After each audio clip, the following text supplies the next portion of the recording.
Welcome to the channel guys. तो आज हम द हिंदू के साइंस का जो कि 30 अप्रैल के पेपर में था उसके आर्टिकल को कवर करेंगे कि how decentralising therapy can support mental health treatment. तो आइए गाइस इसको कवर करते हैं डिटेल रिव्यू में। तो इंडिया में मेंटल हेल्थ ट्रीटमेंट गैप अभी भी बहुत ज़्यादा है एंड बहुत बड़ा भी है, जहाँ लगभग 85% लोग जो कॉमन मेंटल डिसऑर्डर्स से जूझ रहे हैं उन्हें कोई फॉर्मल इलाज नहीं मिल पाता। हालांकि पिछले एक दशक 10 साल में एंटी डिप्रेसेंट्स खासकर एसएसआरआईज तक पहुंच बेहतर हुई है, जो ट्रीटमेंट को एक्सेसिबल बनाने की तरफ एक बड़ा कदम है। नाउ ये बदलाव इसलिए ज़रूरी है क्योंकि मॉडरेट से सीवियर डिप्रेशंस के लिए एंटी डिप्रेसेंट सिर्फ एक ऑप्शन नहीं बल्कि अक्सर ज़रूरी होते हैं, एंड कई पेशेंट्स के लिए ये सबसे असरदार और लाइफ चेंजिंग इंटरवेंशंस में से एक हैं। असली चिंता दवाओं को लेकर नहीं है बल्कि इस बात पर है कि कब, कैसे और किसे ये दवाएं दी जा रही हैं। एविडेंस दिखाता है कि कई बार बिना किसी क्लियर डिप्रेशन के डायग्नोसिस के ही दवाइयाँ प्रिस्क्राइब कर दी जाती हैं या फिर उनका सही फॉलोअप नहीं होता। नाउ इसके की पॉइंट्स को समझते हैं कि क्या हो रहा है और क्या होना चाहिए। तो stepped care model Indian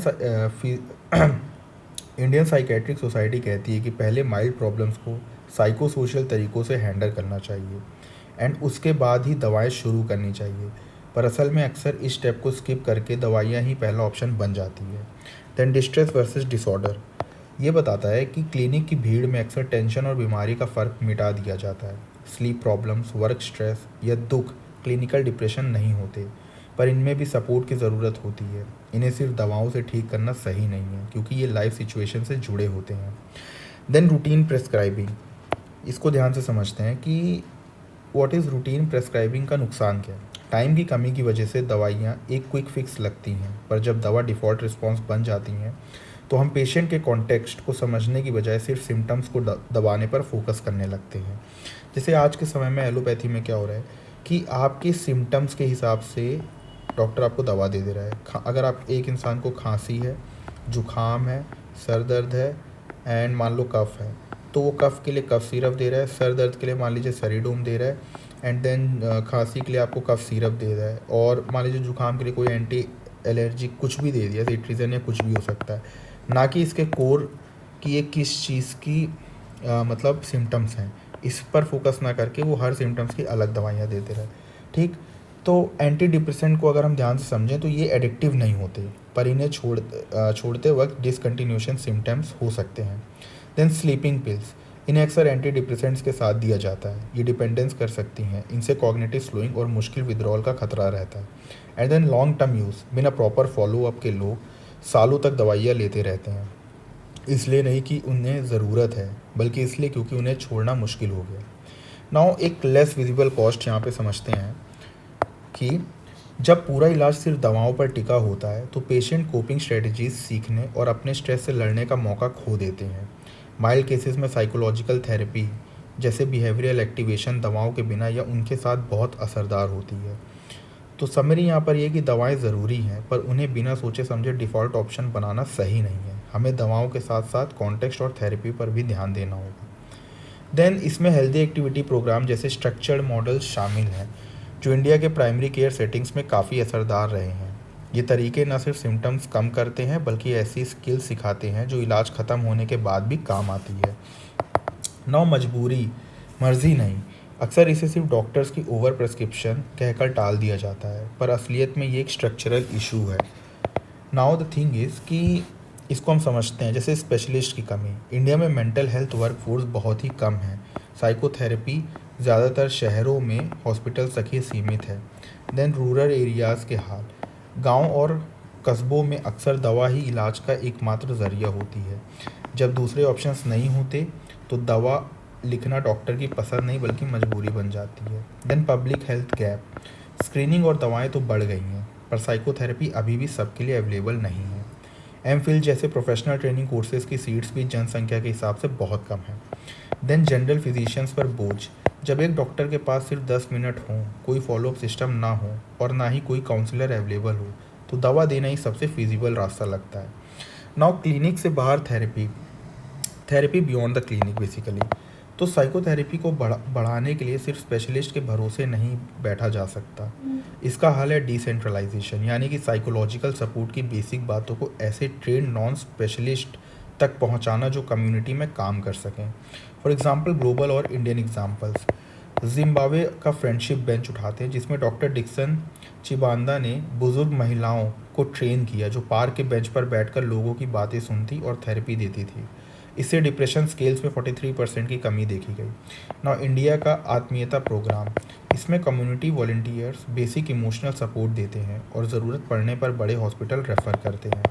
now ये इंटरवेंशन जानबूझकर सिंपल रखी गई ताकि active listening, validation, sleep hygiene और एक्टिविटी शेड्यूलिंग इन्हें स्कूल्स ऑफिसर्स और मोहल्ला क्लिनिक्स में आसानी से लोगों लागू किया जा सकता है। ठीक, देन फेथ हीलर्स और कम्युनिटी सपोर्ट, लगभग 85% लोग फॉर्मल इलाज तक नहीं पहुंचते।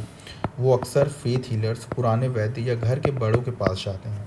इन्हें मेडिकल केयर का दुश्मन मानने के बजाय उनके साथ मिलकर काम करना चाहिए ताकि वो सही वक्त पर गंभीर मरीजों को डॉक्टर के पास भेज सकें। नाउ सावधानी और मर्यादा, लिमिट्स एंड सेफगार्ड्स, लेकिन हमें ये ध्यान रखना होगा कि हर चीज़ कम्युनिटी में ठीक नहीं हो सकती। For example point number 1, specialist की ज़रूरत। कॉम्प्लेक्स कंडीशन जैसे स्किज़ोफ्रेनिया, बाइपोलर डिसऑर्डर और ओसीडी का डायग्नोसिस और इलाज सिर्फ स्पेशलिस्ट को ही करना चाहिए। Point number 2 is stepped care model. इसका मतलब है कि अगर कोई नॉन स्पेशलिस्ट से ठीक नहीं हो रहा तो उसे तुरंत एक्सपर्ट के पास भेजना चाहिए। And the third point is supervision. नए ट्रेंड लोग कहीं अपनी हद से बाहर जाकर गलत इलाज ना करें, इसलिए प्रॉपर सुपरविजन और रेफरल पाथवेज होना बहुत ज़रूरी है। हमें एक ऐसा सिस्टम की ज़रूरत है जहां साइकोथेरेपी आम लोगों तक पहुंचे ताकि दवा आखिरी रास्ता हो, पहला नहीं।